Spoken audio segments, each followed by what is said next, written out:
Salutations, Utopians. Hope all is well in your world. Global here. Man, just finished watching that crazy game one. And let me tell you, it was nothing short of amazing. I never watched a game in my life. Well, first off, let me. Oklahoma City Thunder were hosting at home versus the Indiana Pacers game one of the NBA Finals.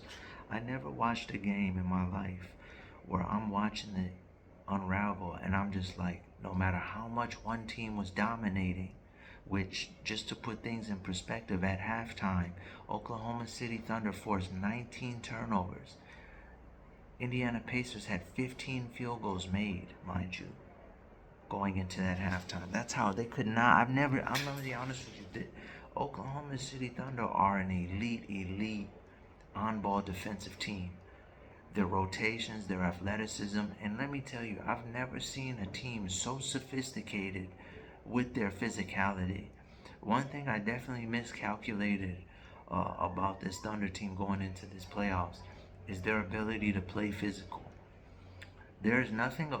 Honestly, it's crazy. Another weird thing about Oklahoma, I've never seen a team so physical, more physical on offense than they are on defense. And they're a physical team on defense, but they're even more physical on offense. And the way they would get, and to the point where it's like they're the initiator. They should be called with way more offensive fouls than they get called for. I'm watching Shea throwing elbows, tying his off arm into to defenders like Thomas Bryant. And the thing about them defensively, though, is they're so physical and yet so disciplined. Like, there's nothing that they're doing that makes you go, damn, is the ref gonna call that? Like, it's all within the confines of the game. And you know, one of the brilliant things that Rick Carlisle did, moving down the stretch, Halliburton off ball, because it was such the obvious thing, right? Everyone knows he's the floor general, played in the Olympic team this summer. He's the face of the franchise. The league is hungry for a face of the league. And lo and behold, you got this guy, and he didn't have a crazy game. He had like a 14-point double-double. But you have this guy who can score from three levels. And they just stuck around. Like, look, TJ McConnell led them in scoring. Their backup point guard led their team at half in scoring. Like, everything was going their way. Shea had 35 on the game. It's truly mind-blowing. I'm watching. I'm like, nah, I don't know what it was, but I'm like, something's just not right with what I'm watching. And I'm so glad I kept my opinions to myself and I stayed reserved until the last 2 minutes, because I'm watching and I'm like, bro, this team, they just, then you see Miles Turner, and this is going to be the key for Indiana from here moving on out. They have to get Miles Turner into shot creating mode. He can't just be standing on the 3-point line waiting to be seen, for the spot up. He needs to be out there taking you off the dribble, walking you on down to the mid-range, hitting that on-the-move mid-range shot.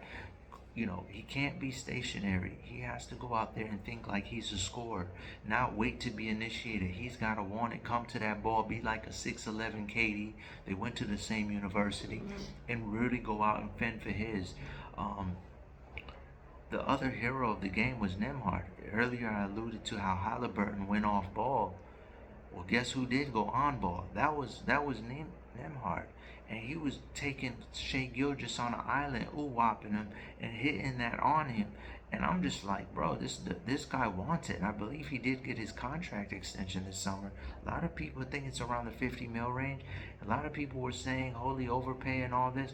Well, this man right now just went and steered one of the best teams defensively in the finals of all time, and took on that primary ball handler role and thrived in it. The moment's not too big. He wants that moment. And Indiana earned theirs, honestly. Obi Toppin was disastrous at certain points. At other times, he's becoming a sharpshooter marksman, sort of like how we seen Aaron Gordon for the Nuggets. That's kind of what he was doing. And then you got Pascal Siakam. I mean, one thing about him, he's very self-aware, and Mind you, this is Draymond Green's one of Draymond Green's worst matchups, he said, of all time. Him and Julius Randle were his two most difficult sticks. And the thing about it is because the man is he moves in a complementary way with yet the intention to score every time he's on the court. Most people move to get open. He moves to create spacing, which results in him getting open.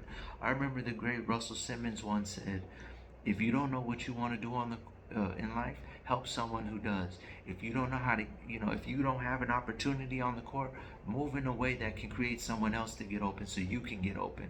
And that's what Pascal Siakam does. So even when he seems, because great leaders know how to follow, and it might look like he's being submissive, oh, here, you got the ball. But in the same time, he always keeps his mind moving on how to be efficient, how to be effective. And if you get caught napping, which a lot of people often do when guarding him, guess what? He's going to make you pay. He understands physics. He understands cause and effect. And so he can get you on the low block. He can take you off the dribble. He can shoot the three. You already know, 3-level score. And also he can read the floor.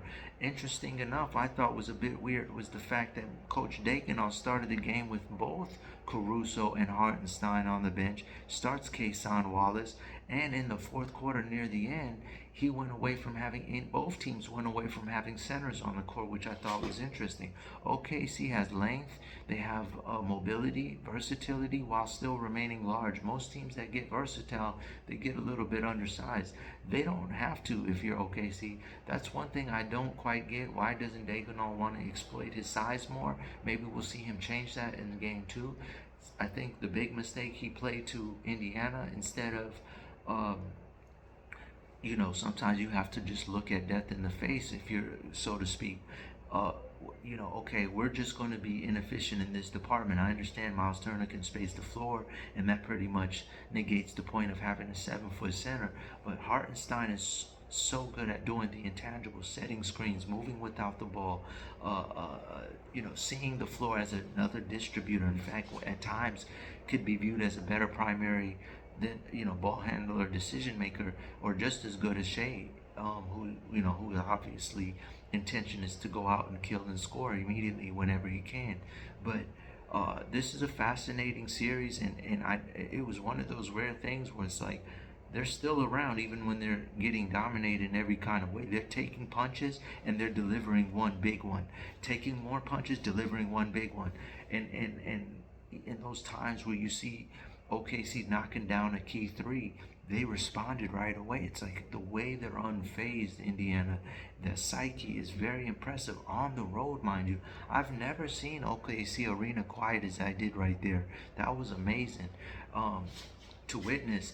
And at first, obviously, I'm like, oh my God, look at that game winner. But then there was a run like, wow, it's the finals, it's game 1, you at home, and you just really got the feeling of like, wow, they got their heart ripped out of them right there. That's insanity how that game just slipped out of the hands. OKC was in charge until they weren't. And, though I think there's overall the better team, you still have to play every possession. And it's not an effort thing, it's not a choke thing, it's just sometimes you run out of possessions. And when a team's got their back against the wall, the Pacers have so much back against the wall, it didn't matter what happened today. It wasn't expected, and that's the worst part for Oklahoma, is that you're like, damn, these guys are not afraid to lose. They are playing loose. Nobody expects nothing from them. We got the MVP. And the funniest thing was, if you need even more